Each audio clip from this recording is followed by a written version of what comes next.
कारोबार के एक्सपायरी के दिन के एक्शन के लिए जहां दुनिया भर के बाजारों से मिले जुले हल्की कमजोरी के संकेत और कल के कमजोरी वाले सेशन के बाद क्या आज बाजार 15,000 के लेवल को होल्ड कर पाएंगे?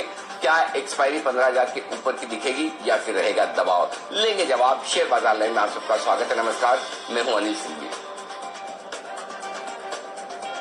और नमस्कार, मैं हूं दीपांशु भंडारी। ग्लोबल उतार चढ़ाव जो आया है, इसमें आपको अपनी क्या रणनीति बनानी है, इसी पर अनिल जी से जानेंगे। और साथ ही ढेरों स्टॉक्स जो एक्शन में है उस पर तो चर्चा होगी ही। तो बताएं सर, इतने सारे ट्रिगर्स के बीच आज के लिए अहम ट्रिगर्स कौन से हैं? दीप, और ज्यादा बड़े ट्रिगर्स आपको आते दिख रहे हैं अमेरिकी बाजारों से, जहां जबरदस्त उतार चढ़ाव वाला सेशन रहा है। जो क्लोजिंग आपको दिख रही है डाउ नेस्डेक की, उससे एक्चुअली पता नहीं चलता कि हुआ क्या। निचले स्तर से 400 सवा 400 अंक चढ़ा है डाउ, उसके बावजूद 165 अंक गिरकर बंद हुआ है। नेस्डेक आपको एकदम सपाट दिखेगा, लेकिन निचले स्तरों से करीबन 200 सवा 200 पॉइंट की रिकवरी वहां पर भी आती हुई दिखी है। तो कुल मिलाकर बेहद कमजोर शुरुआत और उस कमजोर शुरुआत के बाद शानदार रिकवरी, लेकिन रिकवरी के बावजूद सपाट या फिर नेगेटिव क्लोजिंग। डाउ लगातार तीसरे दिन नेगेटिव बंद होता हुआ दिखा है। तो ये ग्लोबल मार्केट के संकेत शुरुआत करने के लिए एक्सपायरी के दिन बहुत अच्छे नहीं है। और ये संकेत अच्छे क्यों नहीं है, वो है आपके सामने दूसरा ट्रिगर। क्रिप्टो करेंसी जबरदस्त उतार चढ़ाव होता दिखा है। उतार चढ़ाव तो नहीं कहूंगा, उतार ही उतार है, चढ़ाव तो है ही नहीं। हालांकि हाँ, 30% दिन के दौरान फिसलने के बाद बिटकॉइन कल 11-12% नीचे जाकर बंद हुआ, तो बड़ा उतार चढ़ाव वहां पर होता दिख रहा है। फर्टिलाइजर कंपनियों के लिए एक बड़ी खबर, यहाँ पर डीएपी फर्टिलाइजर पर सरकार ने सब्सिडी 140% बढ़ाई है। लगभग 15,000 करोड़ रुपए सरकार अतिरिक्त खर्च करेगी इस सब्सिडी पर। तो आज फर्टिलाइजर शेयरों के लिए अच्छे मॉनसून के बाद सस्ती फर्टिलाइजर बेचने की जो उन्हें एक सुविधा मिलेगी, किसानों को सब्सिडी ज्यादा मिलेगी, वो ज्यादा फर्टिलाइजर खरीद पाएंगे। ये एक अच्छी खबर। वायदा कारोबार की 5 कंपनियों के आज नतीजे आने वाले हैं, लेकिन इसके साथ ही निफ्टी की एक दिग्गज कंपनी है एक्सिस बैंक, जिसका ऑफर फॉर सेल आज रिटेल इन्वेस्टर्स के लिए खुला है। आपको बताएंगे थोड़ी देर में पैसा लगाएं या नहीं। जी दी। तो इतने सारे ट्रिगर्स हैं और इतने सारे स्टॉक्स के बारे में भी बात करनी है, पर शुरुआत तो कल के बड़े एक्शन से ही करते हैं। और कल सर शाम को ट्विटर पर जोक भी चल रहा था, आप डाउ खरीदना चाहें, बिटकॉइन खरीदना चाहें, आप बैंक निफ्टी खरीदना चाहें, तीनों एग्जैक्टली सेम लेवल पर मिल रहे हैं, तो चॉइस आपके पास ओपन है। पर ये थोड़ा ग्लोबल एक्शन समझाएं सर, स्पेशली जो क्रिप्टो में बड़ी बिकवाली आई है, क्या समझें इससे? चॉइस क्लियर है दीप, बैंक निफ्टी खरीदना है और कुछ नहीं। मतलब कोई डाउट ही नहीं है उसमें। बेसिकली इसका मतलब ये नहीं कि आपको बैंक निफ्टी सबसे ज्यादा रिटर्न देगा, उस हिसाब से नहीं। खरीदने के लिए सबसे पहला और सबसे इंपॉर्टेंट जो कारण होता है वो ये होता है कि आपको वो खरीदना है जो आपको समझ आए। आई एम श्योर हमारे यहाँ के लोग बैंक निफ्टी को ज्यादा समझते होंगे डाउ के मुकाबले में, और डाउ को ज्यादा समझते होंगे बिटकॉइन के मुकाबले में, लेकिन है इसका एकदम विपरीत। और मैं आपको ग्लोबल मार्केट्स पर बात करूं उससे पहले, चूंकि इन तीनों की बात निकली, तो मैं पहले बिटकॉइन की बात यहां कर लेता हूं।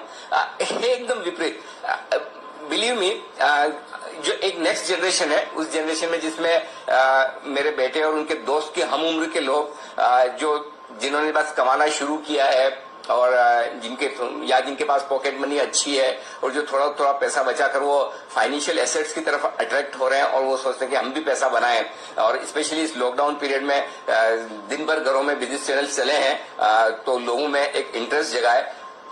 उन लोगों को इतना जबरदस्त कॉन्फिडेंस है, मैं बता नहीं सकता। मैं जब भी बात करता हूँ, मैं जनरली बात इसलिए करता हूँ कि एक पल्स लें कि नेक्स्ट जनरेशन, यंग जनरेशन सोच क्या रही है बाजार के बारे में, स्टॉक्स के बारे में, क्रिप्टो करेंसी के बारे में। और आप विश्वास नहीं करेंगे, ऐसी ओपिनियन आती है, इतनी स्ट्रांग तगड़ी ओपिनियन आती है और इतने कॉन्फिडेंस के साथ आती है कि जैसे 25-27 साल से मैं मार्केट ट्रैक नहीं कर रहा हूं, वो ट्रैक कर रहे हैं। और बोलते हैं अंकल, अरे आप देखिए, कुछ नहीं, ये 25-30% तो हर साल गिरता है, कई बार गिरता है और उसके बाद वापस नया हाई बनाता है। तो जो लोग है ना पिछली बार ले नहीं पाए, वो अब इस बार पक्का लेंगे। तो ये जो कॉन्फिडेंस की जगह ओवर कॉन्फिडेंस है, ये मुझे डराता है। क्योंकि जो लोग 25-25 साल तक मार्केट देख चुके हैं, उनकी हिम्मत नहीं है कि क्रिप्टो करेंसी में इस तरह से ट्रेड किया जाए। और डेफिनेटली कोई करेंसी ऐसी हो नहीं सकती जो दिन में 30-30, 40-40% घटे या बढ़े।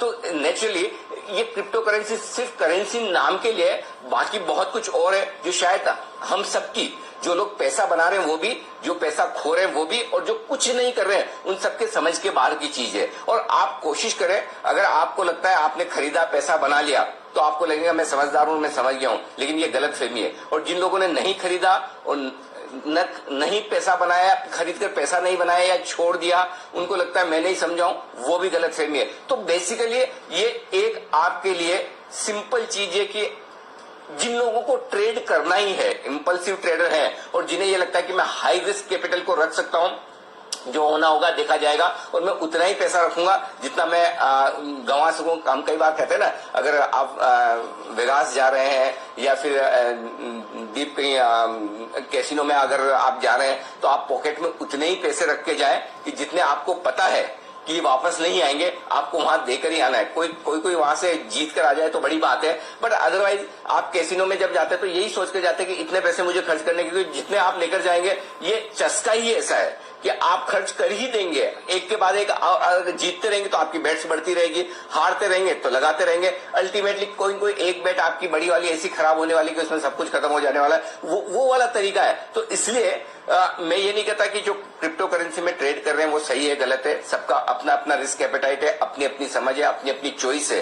गलत सही का डिसीजन देने वाला मैं और आप कौन है। लेकिन हाँ, ये जरूर है, इतना जरूर कहना चाहता हूं कि जिंदगी में मैंने तो ऐसी कोई चीज देखी नहीं, ऐसी कोई करेंसी देखी नहीं इससे पहले कि जो 30-30, 40-40% एक सेशन में ऊपर नीचे हो जाए, उसे मैं करेंसी तो नहीं मानता। दूसरी बात ये, अगर आपको करना है जरूर करें, आपकी मर्जी है, लेकिन आप ये सोचकर करें कि जितना पैसा मैं लगा रहा हूं उतना जाने वाला है।